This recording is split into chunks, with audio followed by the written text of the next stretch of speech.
The first speaker that we have, her name is Shama, and she's actually one of our staple swim lesson speakers at this point.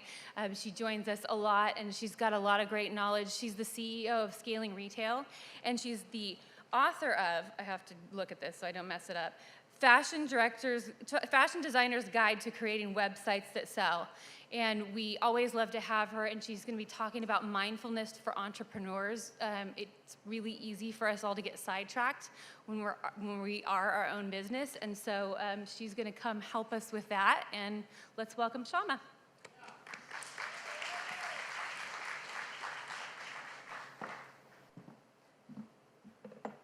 Good morning, fashion designers and fashion entrepreneurs. I'm going to attempt to take this out. There we go. Most of the time when I speak at events like this, I'm oftentimes talking about sales strategies, marketing strategies, how to scale, how to grow your business from a financial component, and I will definitely be here over the lunch hour to answer any of those types of questions that you guys might have. But this morning, I really wanted to take the time to talk about something that is so important to all of us in this room and to really kind of everyone in the world, and that is really mindfulness and understanding where we are, approaching our businesses from a holistic perspective, understanding what our real goals are with our business, and how to really translate that into a very actionable day-to-day way. So I'll try not to make this too woo-woo, but I'm definitely going to give you guys some tips and tricks that I've actually learned from working with entrepreneurs over the last 8 years. So before we get started, fashion and mindfulness, do these really go together? A little bit of a backstory for myself. About 9 years ago, I found myself growing a $50 million business at Gucci, taking it to $100 million in 2 years. Also found myself starting to get lactose intolerant and unable to enjoy things like cheese. And that to me really signified a big problem in my life. And that was, if I can't enjoy my life, something's really not working out properly here. And when I realized it was actually working 14, 12 hours a day, not taking care of myself, not exercising, not eating when I was supposed to be eating, and spending all of my time behind a computer on the phone with people. Now, a lot of those habits and traits are probably quite similar to many of yours. When you're running a business and you're working for yourself, it's not often that we find ourselves skipping meals, finding ourselves not taking care of ourselves, etc. So I started to go on the journey and path myself of what is it that I can start to do to take care of my mind and actually perform better at work. And a lot of those things really came down to meditation, breathing, and other types of techniques that I'll kind of share with you. So over the last few years, I've been incorporating and kind of testing out some of these strategies with different clients. Most of my clients are anywhere from companies like yourselves who might just be launching for the first time, or those of you guys who are looking to scale and kind of grow larger. And I'll share with you some of the things that I think really made the best impact on their lives. Since that practice has happened, I've now started another company called Illuminate LA, and what I do now, in conjunction with helping people with their financial bottom lines in sales and marketing, but really trying to do more corporate mindfulness training, come in and really help a lot of small businesses streamline their process, right? So it's kind of a combination of both optimizing your resources and your processes, as well as optimizing your mind and how you think about things. So what is mindfulness? For those of you guys who are familiar, and hopefully many of you guys are here in Los Angeles, not so many when I give this talk in New York, but when you're here in Los Angeles, many of you guys are familiar with the ideas of Dharma, which is your path and where you're going and what your ultimate life purpose are. And maybe today some of you guys are thinking, launching my own business and what I want to do is my path. And I'm not going to get, again, woo-woo on this, but it can kind of extrapolate into other areas of your life. But then it goes from Dharma to Seva, to Sangha, which is your community. And today you guys really have an amazing opportunity to build and grow community with one another. And so even though in this context and in Buddhism we talk about community as far as spiritual Sangha, today I'd really encourage you to think about the people who are here in this room as your fashion community and as your champions and your pioneers to really help you network and grow and further kind of have a bigger support group. And then of course Seva, and that has to ultimately do with service. And when you think about service, it's not just only making your products here in LA because you're supporting domestic production, but also sometimes stepping outside of what we do on a day-to-day basis, potentially volunteering once in a while, and really starting to get over ourselves, right? So those are the three kind of major components to that. Again, my purpose is really to tell you guys that during your lifetimes as entrepreneurs, and one of the things that tends to get overlooked is that when you're an entrepreneur, that actually means that not maybe your first business will succeed, but maybe your second or third business will succeed, right? And if you're actually going to be an entrepreneur for life, then the business you're in today might not be the business you grow and make millions off of, right? But the things that you learn and how you take care of yourself is ultimately what's going to help you over time be able to handle growth and handle taking on more and different kinds of opportunities. So, before I continue, I'm going to invite all of you guys to close your eyes for a hot second, to put your pens and pencils down, to close your eyes, some of you in the front row. Take a deep breath and let it out. One more time.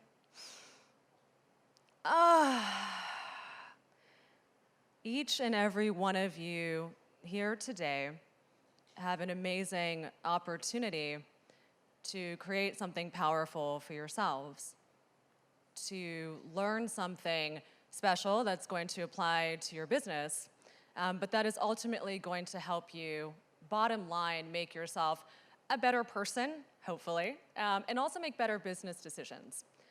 So today, I invite you to breathe. I invite you to breathe in between these different sessions that you're going to receive.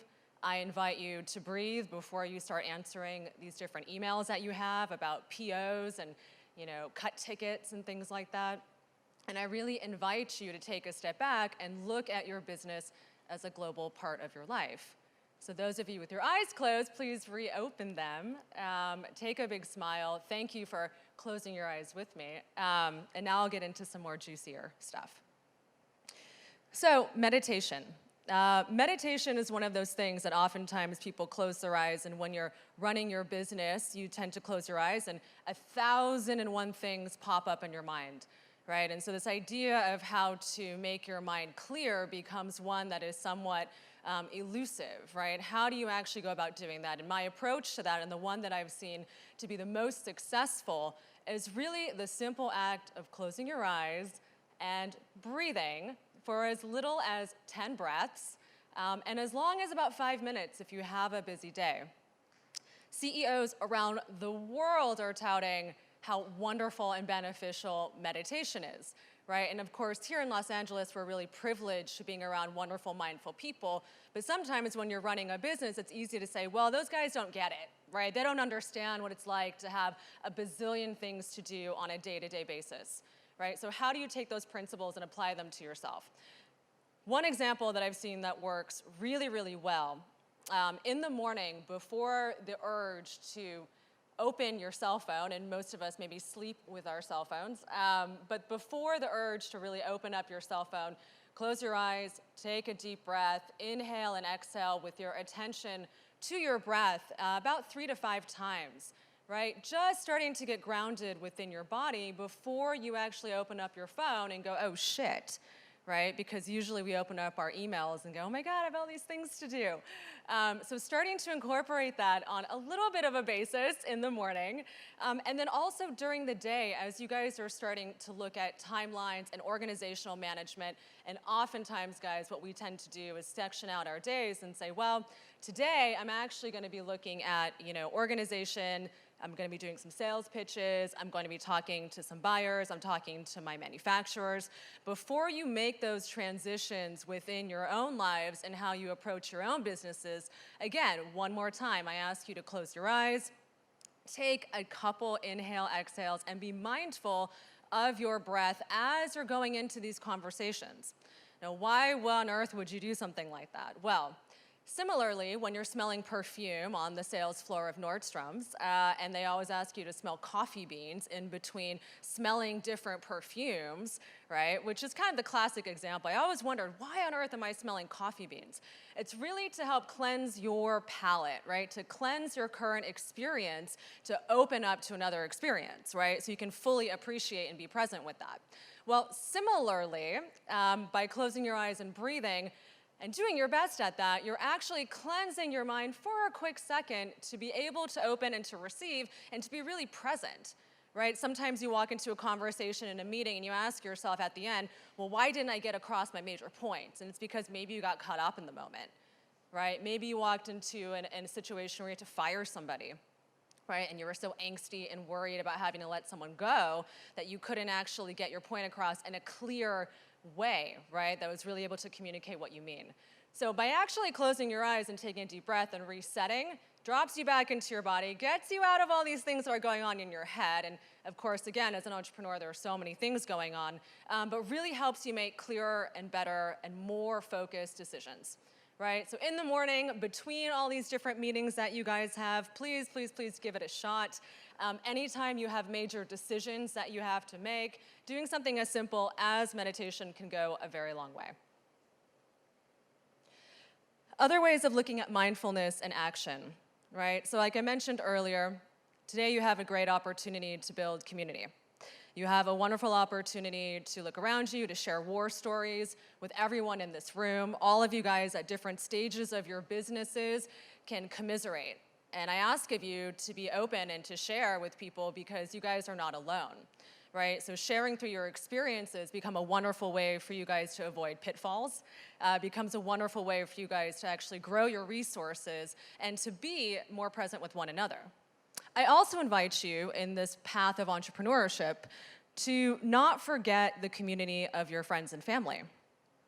Oftentimes, those are the people who actually remind us that outside of these crazy businesses that we are trying to launch and grow, that we are something else, right? That we are actually present and we are actually something to someone else, right? So please, as you launch and you spend all these hours, and I know because I've been there and I've also worked with so many amazing fashion entrepreneurs, that being able to have balance in your life, being able to communicate and be present with your friends and turn off your phone, and I'll get to that, becomes something that is actually really savored and really precious, right? I heard one time someone said, you know, live the way you want to be, right? Live the way it would be at the top, right? And that really requires at the top, you take care of yourself, you eat, you see your friends, you see your family, and you make decisions from a point of confidence, right? You'll notice that oftentimes people who make rash decisions or ones that are really emotional based tend to be the ones who are actually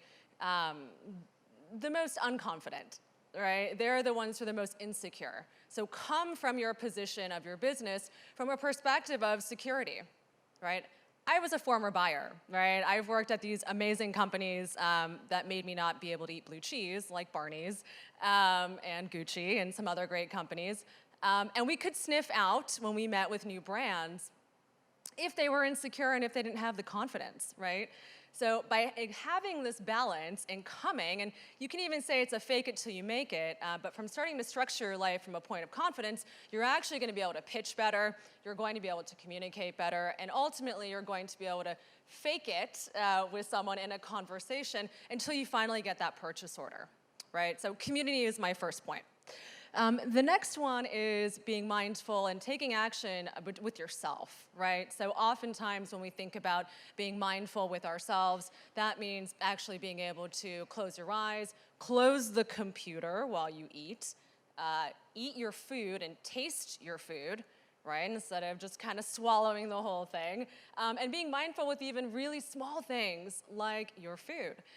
Also being really mindful with things like a little bit of exercise or being outside goes a long way. I can't tell you guys how often I'd find myself spending an entire day behind a computer, 12 hours behind a computer, right? So being able to schedule some time for you to take some fresh air, also really, really important. So remember, this is about yourself, it's also about community. and looking at optimization of processes. So now it's funny to kind of bring in technology into a conversation about mindfulness, but really technology is a great way for you to start to own back a lot of your time, right? And when you start to look at the amount of time that you spend responding to people's emails, right, you start to wonder, how can I actually own back a piece of that process to free it up for doing other things I actually want to be doing? Right, so my advice to you guys, and I list some resources at the end, but really start to take advantage of scheduling software, right? Software that allows other people to schedule their time with you in a way that doesn't mean you're on an email back and forth like 5 or 6 times, right? Little things like that go a very long way. Other platforms that I always like to talk about are Boomerang, which is a fantastic Gmail integration, which allows you to time your email. So imagine if you guys are here doing business in New York, you want to send that email and get there by 9 a.m., schedule that email so that it goes out the next morning at 6 a.m. your time and buy yourself an extra hour or 2 of sleep. Right? So start to think about ways in which you can actually employ technology, as parallel as that sounds, but to really integrate that into ways that alleviate a lot of your time management.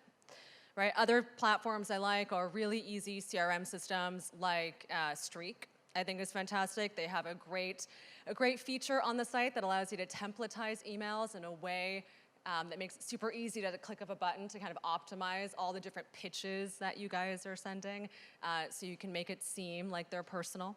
So all of these different types of things I really encourage you to think about as far as optimizing, your day-to-day job functions.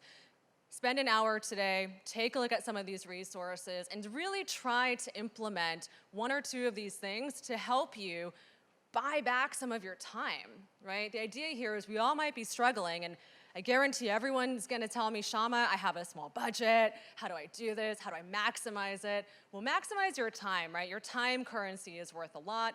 Take a step back, re-look at your plans, right? So your 5-year plans, your 3-year plans, and throwing a little bit of financial stuff, and take a look at your financial projections and actually figure out how you can approach and achieve these financial projections within what you have in a way that's in alignment to how you want to run your business, because you want to start the way you want to finish. It's a fantastic line that I tell girlfriends who are in relationships, right? When they're starting to date, I'm like, all right, guys, you got to start the way you want this to end, right? And I tell it to guys too. But really, when you're starting your business, you want to start the way you want it to end up, right? Which doesn't mean, at the end of the day, you're not going to be working 10 hours a day, but the way in which you approach your work is something that you can actually control today. Right? And whether you are, starting a business that isn't off the ground yet, or you're the head of a $100 million business, you are going to be working, and your mentality is actually the same, right? So definitely keep that in mind as you guys sit today and start to think about, how do I grow? How do I scale? The other thing on this list is the digital detox. Weekends, on your evening times. I guarantee you guys, emails, unless they're super, super crucial and urgent and one's coming up, a lot of it can wait. I like to say this rule is pretty good, except for anyone who likes to watch Netflix, because I do, and that requires not turning off my technology. But you guys, I highly suggest you taking a look at different processes to eliminate some technologies for you, at least at night before you go to bed. Right? So many of us are cell phone dependent before we go to bed, and actually impacts our sleep. Right? By impacting our sleep, we don't get a good night's of rest. We wake up, we're unrested, we make the wrong call on the wrong order, we say the wrong thing to our employee. We don't end up making the best, most mindful decisions. Right? So as you think about what this type of thing means to you, my suggestion is to really say, okay, well, can I actually turn my phone off an hour before I go to bed? Is that possible? Start small, right? You might actually like it, right? And the downfall of you liking it is you might become more and more unavailable, right? But the upside for that is exactly, you want to start the way you want to finish.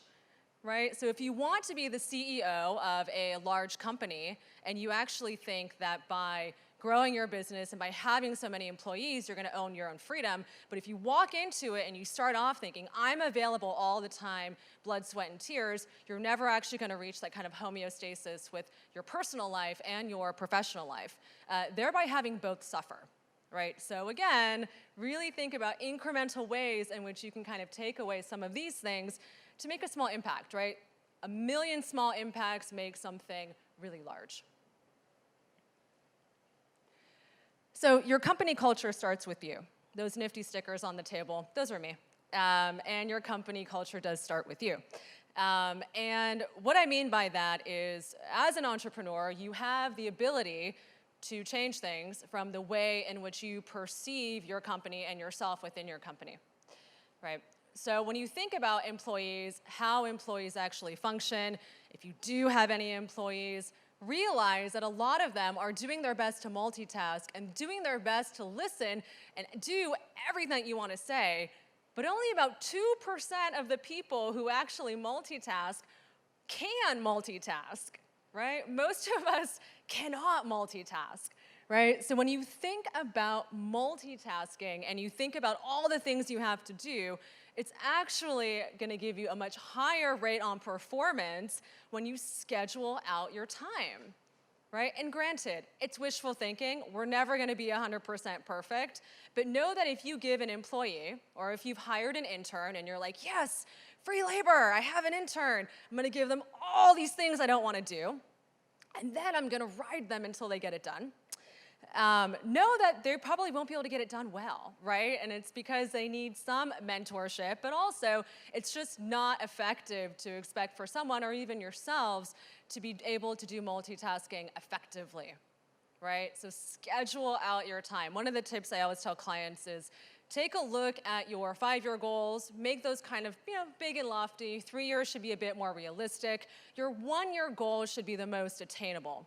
When you have a 1-year plan, which should be a financial plan that then distills into measurable sales and marketing goals, you should then take a look at your schedule on a monthly and quarterly basis and say, what are the major things that my company needs to be able to achieve in order to make these goals? That is how you structure your time, right? Is really by saying, what are the goals? How do I get there? And then now, how do I make that achievable and resourceful, right? How do I actually get my resources together? So I like to say, get over yourself. I think it's an important piece for all of us to think about as we go through this practice of mindfulness, as we start to approach our businesses from a more holistic perspective. And the reason why is that oftentimes, again, we forget that we do have impact in our lives, and our businesses can have a lot of impact as we grow. So today, maybe you're made in LA, but maybe your goal is to get super, super big and eventually you offshore to China, right? And so if today you want to say, well, I really want to grow a business that is firmly rooted in domestic production, then stay true to what your ethics are and what you believe. If your goal is to grow really, really big and you start off and you're producing in China and you have great relationships with your factories and you're looking to scale and grow, keep your eye on that, right? Make sure that your business principles and what you do are in alignment with who you are, right? It's like the guy who founded the Keurig, right? It's like he created all these great little nifty cups that everyone loves and then left working for them because he realized that the product he created wasn't recyclable. Right? So don't be the person who can't work for your company in 10 years unless your goal is to grow it and sell it, right? And when it comes to being a fashion entrepreneur, and if your goal is to really grow and sell your business, then you should have that as your objective from a 5-year perspective, right? Again, approach it in a way that allows you to do your business well and to also do you well. Other things that I like to suggest for people, super easy ways of getting engaged with community outside of everyone here today, as well as friends. Take a look at things like, LA Works, right? It's like the equivalency of New York Cares. It allows you to volunteer on an ad hoc basis. It allows you to grow your, mindfulness and awareness of other people. Just the other day, I had the privilege of pushing a senior citizen to a 99-cent store. And it was really humbling. It was really fantastic to be able to do that. And then after that, I had a conference call, and it was like back to work, back to the things you have to do. So don't think that it actually takes so much time out of your day to be able to incorporate a lot of these things into your life, right? It just takes a little bit of awareness. and Shama nagging you about making sure you're doing these things. Most of my clients, who I work with, they end up calling me a hired pain in the butt, and that's certainly the way in which I see myself, especially from a sales and marketing perspective. But really nowadays, also pushing forward this real strong belief that you have to take care of yourself to be able to make the right decisions for your business. So here are some resources that I think are really fantastic and worthwhile checking out. There are a few books there. A couple resources for email and time scheduling. I do have a small meditation that I have out there for free for you guys if you're interested. It's online at my website. It's about 8 minutes long, and it kind of leads you through a morning practice that kind of gets you ready and gets you centered and kind of ready to get going with your day.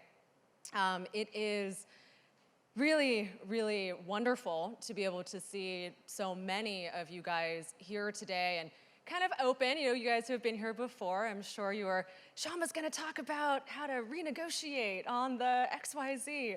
And so again, I'll be here for you guys if you want to talk more about your personal business needs and what you're going through.